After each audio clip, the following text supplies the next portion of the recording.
فأخذتكم الصاعقة وأنتم تنظرون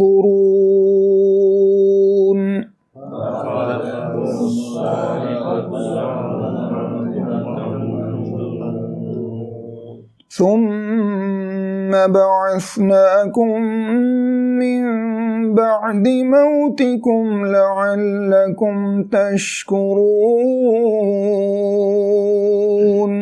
ثم بعثناكم من بعد موتكم لعلكم تشكرون وظللنا عليكم الغمام وأنزلنا عليكم المن والسلوى وظللنا عليكم الغمام وأنزلنا عليكم المن والسلوى كلوا من طيبات ما رزقناكم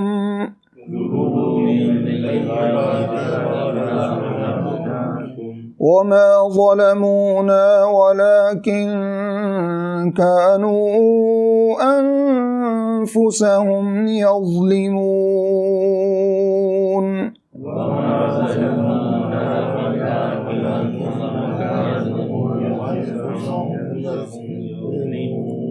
وإذ قلنا ادخلوا هذه القرية فكلوا منها حيث شئتم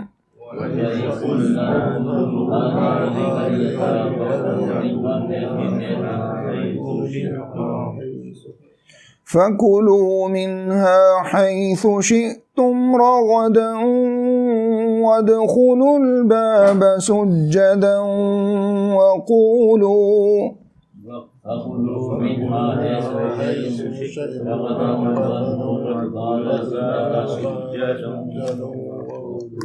وقولوا حطة نغفر لكم خطاياكم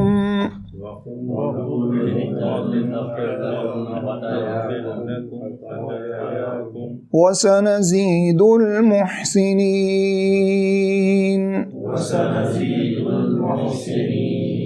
فبدل الذين ظلموا قولا غير الذي قيل لهم